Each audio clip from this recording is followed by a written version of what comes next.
Hi guys, this is Jake from J Guitars. Just wanted to post this video up to give you guys a small tour of my shop. A lot of you guys been asking about it and I haven't got to send you many pictures, so I figured I'd do a little video, show you around a little bit, talk about a few things. So here we go. We'll start at the drum sander right here. This is a Grizzly drum sander. The belt's about 14 to 16 inches wide. I can't remember right now, but it's open-ended on one side, which means that we get to thickness sand things that are double as wide. Anyways, moving on. This is actually the only downside to this is that it's self-feeding, which means that this belt runs automatically whenever the machine's powered up and feeds things through, which is nice, but it's not the best for doing certain things. But I'll show you my solution to that problem in a minute or two. Anyways, moving on. As you can see, this is a Grizzly bandsaw. Grizzly bandsaw, I think that's got about a 12-inch throat, something like that, maybe a 13-inch throat. Anyways, that thing works nice. I love this one. Anyways, moving on, we got the dust collection system over here. As you can see, this hose is attached to the thickness sander right now. I was just doing some tops and backs, but this fitting is actually capable of attaching onto any of the big machines here in the shop, so that we can keep dust collection down, or dust collection up and the dust down. We also have an air cleaner in the shop for that reason too, which this air filter works great. I don't know where I'd be without it. I'd probably still be hacking up some brown boogers. Anyways, we have the fretboard radiusing jig that I had made myself with my dad, and this turns out awesome. I can't complain about this at all. As you can see, that spring clamp is holding the part that would actually attach to the fretboard. You double side tape it to there, and then, you guys know how it works. So that gets attached to this edge sander right over here. Now this edge sander has the belt that's able to rotate 90 degrees. It is rotated upright right now, but it can also lay flat, which makes it great for attaching that on there. Anyways, right behind, that's also a Grizzly edge sander, which Grizzly probably loves us with how much we spent in their store. Anyways, behind that we have a whole bunch of nuts and bolts and different parts that we use here and there, so it's nice to have it all sectioned off over here. And believe it or not, this is organized, so it doesn't usually take us more than a minute to find what we're looking for. And we have a couple cabinets just for storage for other things. And here we are. We have the 12-inch disc sander right here with fresh 80 grit sandpaper. This is not a Grizzly disc sander. In fact, I got this from Harbor Freight for a pretty good price. I can't recall exactly what it was, but anyways. And this is our Steel City table saw. This table saw is awesome. We had built an outfeed table onto it, which makes it easy for cutting bigger things, which haven't used that in a little while, but it's alright. We'll probably need it soon. Anyways, you can see, you can adjust all the different angles that you need to on that, and raise the blade however, and there's your fitting again for the dust collection system. And over here on the other side of the table saw, we built in our own routing table. Now the reason we did this is so that we can use the fence for the table saw as the same fence for the routing table. Now the sweet part about this routing table is that we have a digital lift kit put on there. With a digital lift kit, you can control the speed at which you raise and lower your bit, and it will tell you exactly how many thousands you've done so. And which is, I gotta say, this is awesome. But we have this Bosch router mounted up in here. That thing works really well, and if you want, you can even control the lift kit with the foot pedal, which is awesome. Anyways, moving on.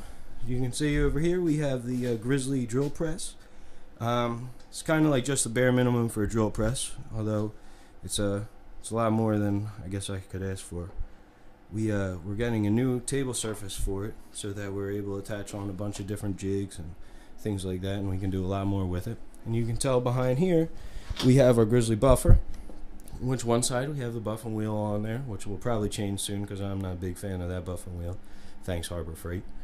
Anyways, then we have this pneumatic drum sander, pneumatic drum sander, this is a little air nozzle over here, and you just pump it up, and it takes about like 10 psi, and then it's like a bike tire. It's full, and sands things flat. We're just gonna make a table surface underneath that we can raise and lower. And this is going to handle, sanding like backs of headstocks and, like X braces and things like that. Pretty much things that we don't want a self-feeding belt on there for, or an automatic feeding belt like that drum sander. But this is a nice simple solution for that.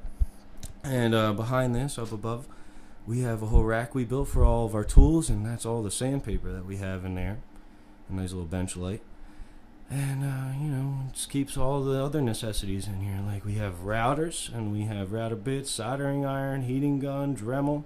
We got types of drills and chargers, and, you know, all kinds of good stuff like that. Anyways, our actually rosette cutting jig is up there too, but since I'm so short, I can't show you that. Next to this, we have our templates, you know, for different acoustic body styles and shapes. And we have our neck blanks and our scale length templates, and we have all of our straight edges, you know, levels, things like that. And here's our tape and drill bits, pencil sharpener, which is a big tool in the shop, believe it or not. And moving on, this is our Go Bar deck. Go Bar deck isn't being used as a Go Bar deck, but it will be shortly. As you can see, we have a bunch of other stuff in here right now. We have this over here is a bunch of slider boards that we're using to flatten some tops and backs. We have a Koa back and a Sitka spruce top that are a little wavy after being resawn, so we had to flatten them out. These are 5 acoustic guitar OM style. It's based off an OM style mold. That's similar to the body size and shape, but not quite exactly. And right here we have our sound hole cutting jig. As you can see, you guys just clamp your soundboards down to there. There's the router hooked up and our little dowel in the middle there for cutting our sound holes. Behind that, we have our fretboard radiusing jigs. We have all these radius dishes. We have 2 15-foot radius dishes, 2 30-foots, and 2 50-foots. And we got some pads behind here that we're going to be using, you know, when it gets closer to the finishing time and we have to keep everything immaculate.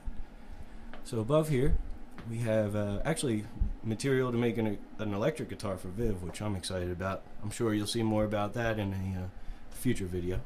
But anyways, as you can see up here, we have the bridge sliding jig for cutting the saddle slots. We have reverse kerfing for these acoustics. We have, you know, other materials such as fret wire for electrics and then fret wire for acoustics. We got our truss rod slots for an acoustics that we're making. These are some random head caps and, you know, just small little things like that just for inlay material and head cap material. But these are the bins for 5 acoustic guitars. We got them numbered 1 through 5, so we can keep track of everything and make sure that's all organized well, and don't forget what's going where and things like that. But the number 1 guitar is going to be the most expensive out of the group, and the number 5 guitar is hopefully going to be the least expensive, even though I'm sure it's not going to be that cheap. Anyways, the number 1 guitar is going to be Koa back and sides, Sitka spruce top. All these guitars have Sitka spruce top. The middle 3 are going to be East Indian rosewood back and sides, and the last one is a Sapelli mahogany back and side set. But as you can see right here next to these, we have the brace profiling jigs. So this is an X brace profiling jig. And then we have all different sorts of ones like finger braces and, you know, other sound hole braces, things like that. So anyways, then underneath this whole setup, we got our side bending jig and our binding and purfling routing jigs. And a whole bunch of tools from my dad's truck, which will be out of here soon once the body work is done. So anyways, we have the spindle sander over here. We've had this for a while. This is nice because it's a spindle sander as well as a miniature belt sander. So it gets used for a few different things, but I like it. It's got a little mobile base, so it's easy to move around, put it where you need to. You know. And this is my workbench. I got my toolbox over here. I got a nice bench I actually just sanded off all nice and smooth so I don't get any dirt on my guitar tops while I'm laying them out. This is my flat sanding surface, which we made this flat sanding surface out of a marble threshold, which they just sell at Home Depot, and it's one of the flattest things I could find, and we just joined a bunch of pieces of wood, glued them together, made sure they were perfectly flat, and voila, there's our flat sanding surface. I got a nice little lamp on there with a magnifying glass on it so I can be as precise as I need to be, and this is my Peterson Strobo Flip strobe tuner. Good for, well, this rack is good for whenever I need it. So I can keep this thing mounted here, and I got my cover on it so that I don't collect dust on there and everything. And underneath my workbench I got all the things you need to grab. You know, sometimes you can't spend time looking for a rag in the shop and you need one really quick, so we have that under the bench here. And we got our scrap sandpaper bin, our scrap woods underneath here, things like that. And you can see the outfeed table for the table saw now is folded down. It's retractable, which is nice. Then if you follow our way around the shop here, we got a whole bunch of wood. We got some mahogany, some ash, some alder. You know, just a bunch of things I've collected over time. And above that we have a bunch of clamps. We got some bridge clamps here. We got some spring clamps, bar clamps, and pony clamps.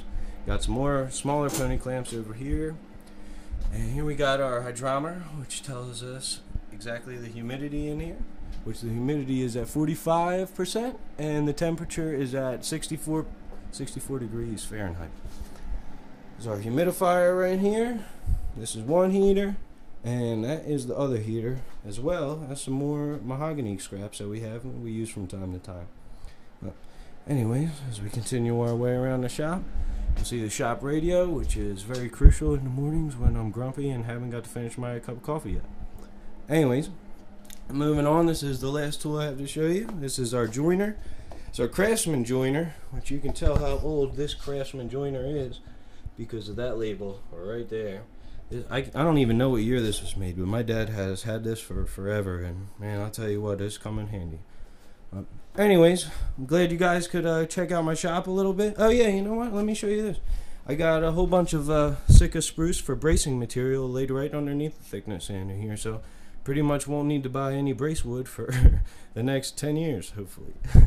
But anyways, hope you guys like this little video. Let me know what you think, and you know, I'll keep you guys in touch. I'll be posting some more videos soon, so I'll see you guys later.